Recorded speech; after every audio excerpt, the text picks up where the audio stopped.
প্রচারে এসে এর আগে উত্তরপ্রদেশের মুখ্যমন্ত্রী যোগী আদিত্যনাথ বুলডোজার চালানোর হুমকি দিয়েছিলেন। আর এবার প্রচারে বেরিয়ে খড়গপুর সদরের বিজেপি প্রার্থী দিলীপ ঘোষ, তার মুখেও শোনা গেল একেবারে বুলডোজার হুমকি।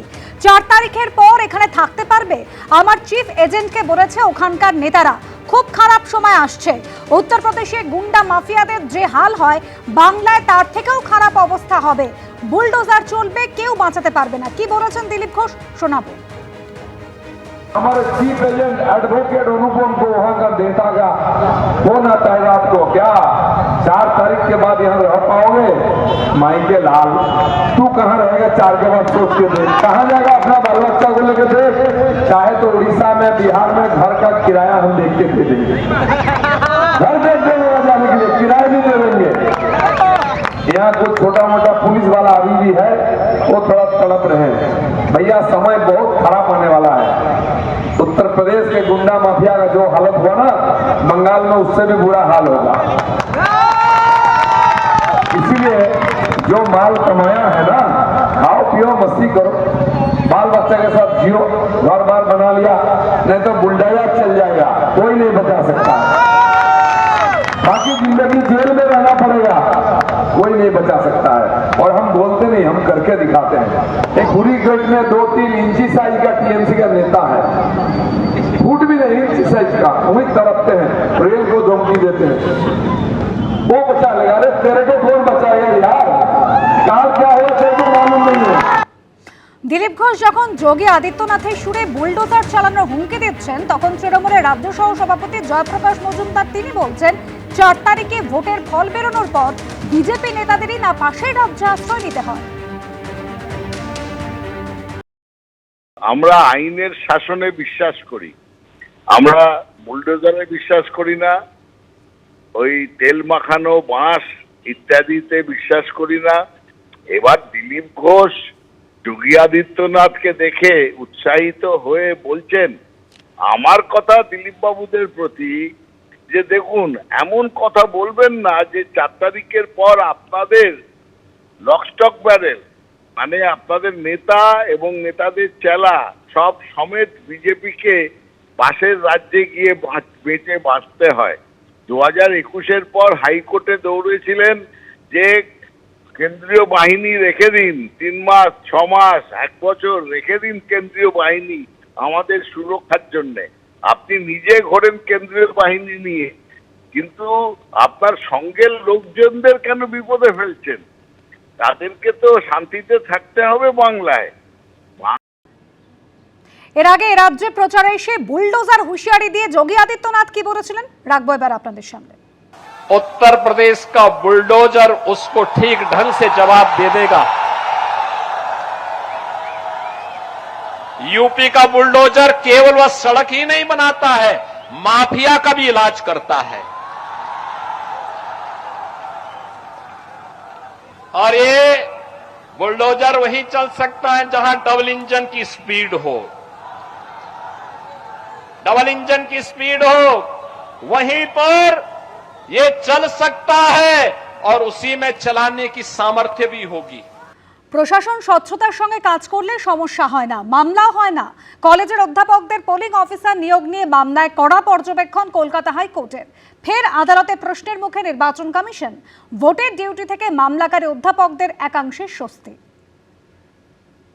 প্রশাসন যদি স্বচ্ছতার সঙ্গে কাজ করে তাহলে কোনো সমস্যা তৈরি হয় না, মামলাও হয় না। অধ্যাপকদের একাংশকে ভোটের দায়িত্ব থেকে অব্যাহতি দিয়ে শুক্রবার এমনই পর্যবেক্ষণ দিল কলকাতা হাইকোর্ট। অধ্যাপকদের পোলিং অফিসার হিসেবে নিয়োগের মামলায় প্রশ্নের মুখে পড়ল নির্বাচন কমিশন। জাতীয় নির্বাচন কমিশনের জারি করা বিজ্ঞপ্তিকে চ্যালেঞ্জ করে সম্প্রতি মামলা দায়ের হয় কলকাতা হাইকোর্টে। মামলাকারী অধ্যাপকদের বক্তব্য ছিল, কমিশনের 2010 সালের নির্দেশিকা অনুযায়ী ডিইও বা জেলা শাসকের কাছে লিখিতভাবে জানাতে হয় কেন অধ্যাপকদের ভোটের কাজে প্রয়োজন, কিন্তু এবার তা করা হয়নি। পাশাপাশি র্যাঙ্ক এবং পে স্কেল অনুযায়ী বন্টন করা হয়নি দায়িত্ব। এদিন মামলার শুনানি হয় কলকাতা হাইকোর্টের বিচারপতি কৃষ্ণা রাওয়ের এজলাসে। শুনানিতে কমিশনের ভূমিকা এবং সিদ্ধান্ত নিয়ে প্রশ্ন তোলেন বিচারপতি। তিনি বলেন, এই ভোটে অধ্যাপকদের কেন অপরিহার্য বলে মনে করছে কমিশন, সেই কারণ দেখাননি জেলা নির্বাচনী আধিকারিক। প্রশাসন যদি স্বচ্ছতার সঙ্গে কাজ করে তাহলে তো কোনো সমস্যা তৈরি হয় না, আর মামলাও হয় না।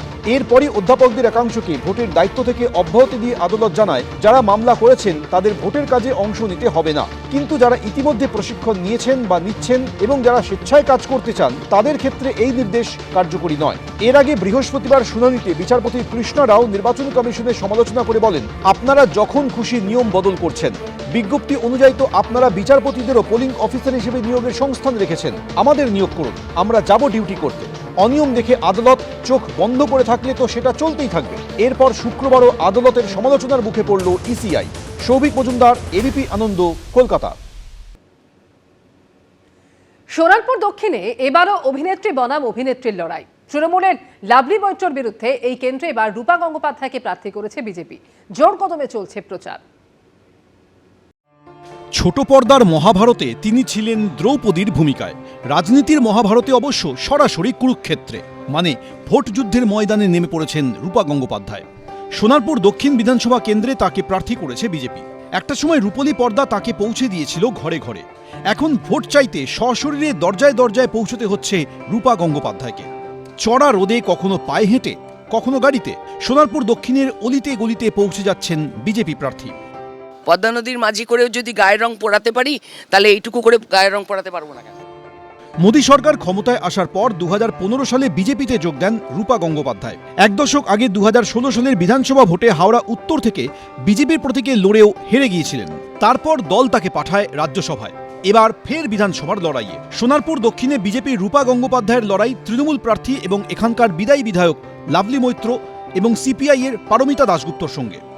প্রত্যেকে প্রার্থী তারা নিজেদের কাজ করছে, আমার কোনো প্রার্থী সম্বন্ধে ব্যক্তিগত কিছু বলার নেই। মানুষ তো নিজেরাই বলছে জয় শ্রীরাম, নিজেরাই বলছে যে আপনি জিতে গেছেন, এত পরিশ্রম করছেন কেন রোদে? আমার যেটা ডিউটি, আমাকে তো চিনতে হবে না পাড়াগুলি সব। আমি বাড়ি 30 বছর হতে পারে, কিন্তু আমি পাড়াগুলি তো সবগুলো চিনি না, সে চিনতে হবে তো। একটা সময় এখানেই বসত বাড়ি ছিল অভিনেত্রীর, বাবা থাকতেন। সেই সুবাদে ছোটবেলার অনেকটা সময় কেটেছে এখানেই। পরবর্তীকালে কেয়ার অফ কলকাতা হয়েছেন রূপা গঙ্গোপাধ্যায়। তবে ছোটবেলার পাড়ার প্রতি টানটা রয়ে গিয়েছে। এলাকাবাসীরও কি একই রকম টান রয়েছে রূপার প্রতি? অনেকে বলছে এত রোদে ঘুরছেন দিদি, একটা ছাতা দেব। আমি বললাম যে ছাতা নিলে না আমি দোতলায় যারা আছে তার দেখতে পাবো না, ঢেকে যাবে তো। অভিনেত্রী বনাম অভিনেত্রীর লড়াই এই প্রথম নয় সোনারপুর দক্ষিণে।